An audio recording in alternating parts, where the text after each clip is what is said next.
Good afternoon, Cross Timbers. Today is Wednesday, April the 3rd, 2013. This is Texan TV News from Tarleton State University campus in Stephenville, Texas, and I'm Laura Jokel. In today's headlines, investigation and sifting of debris from 9/11 World Center Center attack begins. Carter Blood Care hosts a campus-wide blood drive. The Dick Smith Library hosts its semi-annual event open to members and the public. Texas native trains for upcoming Boston Marathon. Lawmakers discuss the qualifications needed for a concealed gun permit. Orthodox Catholics have been shocked by some of the Pope Francis's activities. Los Angeles players honored yesterday at the game, as well as today's weather. And now for today's top story. In national news, after more than a decade after the attacks on the World Trade Center, investigators have begun sifting through the debris that still remains. Only 1,634 out of 2,750 victims of 9/11 have been discovered. This investigation should uncover some who have not yet been identified. Associated Press sat down with the father of a September 11th victim whose bones have been found identified through the sifting process.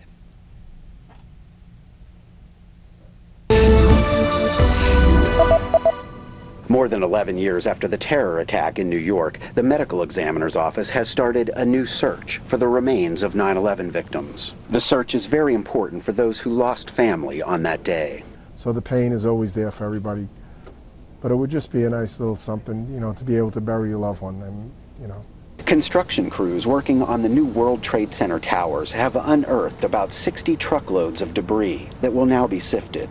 It may contain tiny bone fragments or other items that can be identified using DNA analysis. 2,750 people died in the World Trade Center attacks. Remains have been found for about 60% of those people. Jim Rich's son, a firefighter, was one of those killed on 9/11. We would like to see the other 40% of the families who've never recovered anything to at least someday have a piece of their loved one that they can go to a cemetery and pray. Investigators are sifting the debris at a park near the former Fresh Kills landfill on Staten Island. If they find bone fragments or other items, they will be DNA tested to compare with samples given by family members. Ted Shaffrey, Associated Press, New York. In campus news, Carter Blood Care was on campus yesterday for a campus-wide blood drive. The drive took place in the Thompson Center ballrooms. The Alpha Phi Omega Co-ed Service Fraternity, the Kappa Delta Chi Academics and Service Sorority, and the Farmhouse Fraternity were there to help with the event. Angie Cattrell, a nurse practitioner at the campus health center who coordinated the event, said that Carter Blood Care thought that the drive went well. Texan TV News was there for the event.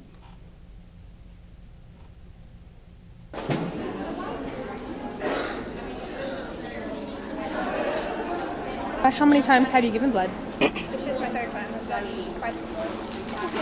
Do you ever experience nausea or have you ever fainted or anything? I've heard a lot of stories about that. Once, the second time, I did feel a little dizzy, so, you just kind of take it easy after you get, so, yeah. What kind of reception do you guys get to drives like these? Well, we at Tarleton and universities in general, very, very good turnout. People responding when asked. Like I said earlier, number one reason why people don't donate is because they're not asked. And when people are asked, they're more inclined to participate. They just see a bunch of people standing in scrubs and they're thinking that they're not eligible to donate or participate, but that's couldn't be farther from the truth. We want people to ask and participate. We service over 200 healthcare facilities in the North Texas area, and those counties include the Dallas-Fort Worth area and the surrounding counties that entail about probably 58 counties in all. And in those counties, we need to collect over 800 units of blood to maintain a healthy blood supply. At Tarleton, the way they contribute here is 100 to 130 kids, faculty, and staff participate in the blood drive. And we get the word out via an internet sign-up list. And we send that link out about a week or two in advance, and we have about 100 people sign up. And we have a lot of walk-in people, as you see behind me. And the help of the blood drives are successful because of the student groups that volunteer, the sororities and fraternity groups that are behind me, they help ask people to donate blood, because the number one reason why people do not donate blood is because they're not asked. And we're grateful for their participation. Carter Blood Care is crunching the numbers and is expected to have the results of the drive later today. Also in campus news, Tarleton Professor Dr. T. Lindsay Baker will discuss his latest book, Gangster Tour of Texas, during the Friends of Dick Smith's Library upcoming dinner. Friends of Dick Smith Library hosts a semi-annual event to members and the public. The event will feature food, door prizes, and a book signing by Baker. Gangster Tour of Texas is a guide for tourists. The book starts off in the year 1918 when the Texas legislation voted to prohibit the sale of alcohol a year before the national prohibition. Reservations will be taken until 5 p.m. on Saturday. 5 p.m. on April the 17th. Tickets are $17.50 for Friends of the Dick Smith Library members and $20 for others. To purchase tickets and RSVP for the event, you can call 254-968-9474 or go to www.tarleton.edu/friends. In regional news, the Texas native Annette French Bearden has always loved to run, but once she started, she hasn't wanted to stop. The Glen Rose resident is training to run for the upcoming Boston Marathon, April the 15th. She started running for charity after her children grew up, and she was about 40. After she got through her first mile, she said she found herself loving it and getting faster and faster. French Bearden got into marathons through a group called Marathon Maniacs and has run 14 marathons, with the Boston Marathon being the 15th. This will be the most crowded race she'll ever compete in. She doesn't think she'll be her best time, but she does expect to finish the 26.2-mile race nonetheless. At 52, French Bearden has competed in 13 states. Her goal is to run a marathon in all 50 states before she gets out of her 50s. She has 47 states to go. A principle French Bearden lives by is, I don't exercise to add years to my life, I exercise to add life to my years. Now for the state, international, and sports news from Associated Press.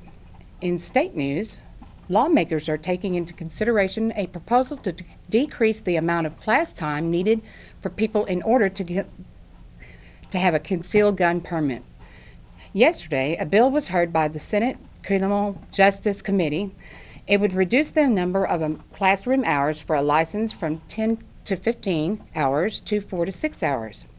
The classes would still go over gun safety, gun storage, and dispute resolution, and applicants would still have to succeed in firing range tests.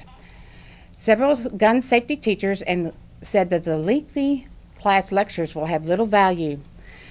Democratic Committee's chairman, John Whitmire of Houston, testified that the class he took seemed to went on forever.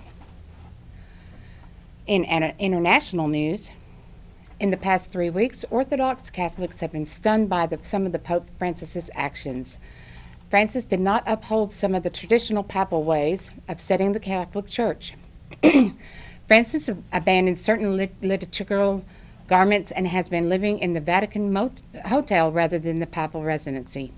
Also during Holy Service, Thursday Holy Service, he washed the feet of a Muslim woman in a reenactment of Jesus Christ washing the apostles' feet. But in another twist, Pope Francis has also called on his predecessor, Benedict XVI, prayed at the tomb of Pope Pius X, and also at the tomb of St. Peter. And yesterday, after the Basilica was closed for visitation, he kneeled before the tomb of Pope John Paul II in prayer to imply his respect for the much-loved Pontiff John Paul II on his 8th anniversary of his death.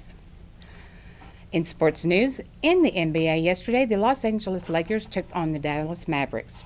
And at halftime, the Los Angeles Lakers legends would be honored. Former LA Lakers Jerry West, James Worthy, Elgin Baylor, Shaquille O'Neal, Jamal Wilkes, and former coach Phil Jackson pose as they retire O'Neal's jersey during the half of the Lakers NBA basketball game against the Dallas Mavericks, Tuesday, April the 2nd, 2013 in Los Angeles.